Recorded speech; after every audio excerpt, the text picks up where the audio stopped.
facetas de resina, elas quebram? E aí, agora? Que dúvida? Vamos entender melhor sobre tudo isso? Então vamos começar falando primeiro a realidade que ninguém quer escutar.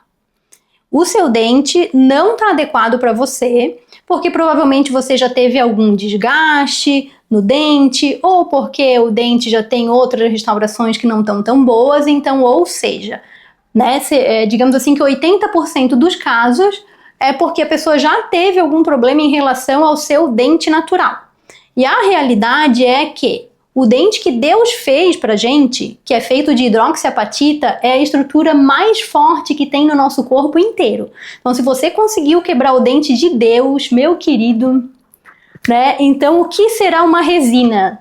Por mais que sejam as mais modernas que tem no mercado, tá? Então, é legal até a gente falar sobre isso, que hoje em dia a gente tem resinas super modernas no mercado, a gente tem as resinas nanohíbridas hoje em dia, tem as microhíbridas e cada uma é por um tipo de situação e um tipo de camada que a gente vai fazer na faceta de resina, né? Inclusive aquelas restaurações que ficam super brilhosas e ao mesmo tempo super resistentes, elas são feitas com vários tipos de resina e cada uma na sua função naquele sanduíche que a gente faz na faceta para ela ficar resistente, bonita e funcional, tá? Então já vamos começar por aí. Então, quais os cuidados que eu tenho que ter com facetas? E isso aí eu tô falando, gente, não só das de resina, mas também das de porcelana, tá? Então, o cuidado que a gente tem que ter, a gente como dentista, é o quê? Deixar a sua mordida totalmente bem adaptada para a função que você tem. Se você tem bruxismo noturno, por exemplo, a gente precisa colocar uma placa, né? Para já pensar sobre essa questão, né? Então, para o quê? Para prevenir, tá? Toda essa questão de realmente estar fazendo a força à noite e você não tá fraturando o dente.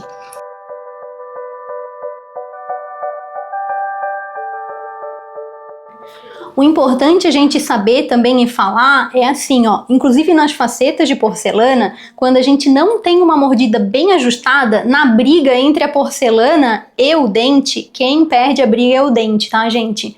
Sabe aquelas pessoas que têm porcelana nos dentes e você vê que o dente, que é o contradente dele, que a gente chama de antagonista dentro da odontologia, tá totalmente desgastado? O que é isso? É uma mordida que não tá bem adaptada e, como eu falei, na briga entre a porcelana e o seu dente natural, quem perde é o dente acaba desgastado, e isso não é legal. Então a gente ter realmente um ajuste feito personalizado para você, conforme a sua mordida, isso vai evitar com que tenha quebra da resina, porque a gente está fazendo distribuição das forças. Eu brinco aqui no consultório até para ser fácil de vocês entender que é a hora da geometria e balanceamento, sabe? O carro precisa de geometria e balanceamento, o seu dente é a mesma coisa. Então, às vezes, até se a gente tem muita tensão nos dentes ou na musculatura da face, muitas vezes até antes de fazer o tratamento com as facetas, a gente encaminha para uma osteopata que é da nossa confiança. Para quê? Para estar fazendo toda a soltura dessa musculatura, da tensão, que daí vai fazer o quê? Com que o meu tratamento seja muito mais efetivo depois e que você não quebre o tratamento, tá? Que é o intuito. Mas, Michele, quebrou minha faceta de resina. Sei lá, eu comi um pirulito, mordi em cima, ou entrei numa briga com meu irmão e quebrei minha faceta de resina. O que aconteceu agora? Pronto, acabou tudo. Não tenho mais o que fazer. Não, a faceta de resina é super facilmente, tá? Reconstruível. Então a gente só precisa asperizar a região para a gente conseguir colar os incrementos, porque como a faceta fica muito lisinha, então a gente não consegue colar um incremento no outro se a gente não asperizar antes, tá?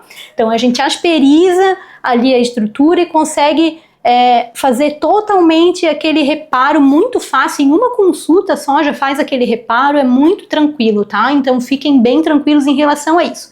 Diferente da faceta de porcelana, que se você quebra uma porcelana, o que acontece? Quebrou a porcelana, tem que fazer a peça toda novamente, o que eu acho isso assim terrível, porque, tá? Que pra mim isso é uma das questões da porcelana ali que me deixa um pouquinho com o pé atrás, né?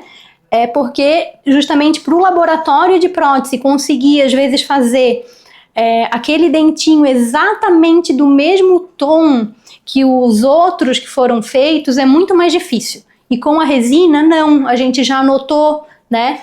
As resinas vêm em pastinhas. Vou pegar para vocês ver como é que é uma pastinha de resina. Peraí. Essa aqui, por exemplo, é uma resina que é da parte o quê? Vocês sabem que a gente já conversou de que cada resina é de alguma parte, né? Essa resina é uma resina japonesa, tá até aqui.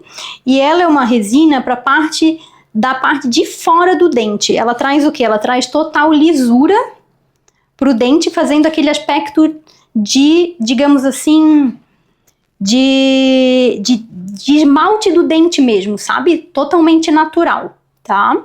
Então as resininhas, elas vêm com códigos, tá vendo? Então esses códigos são os códigos que a gente anota.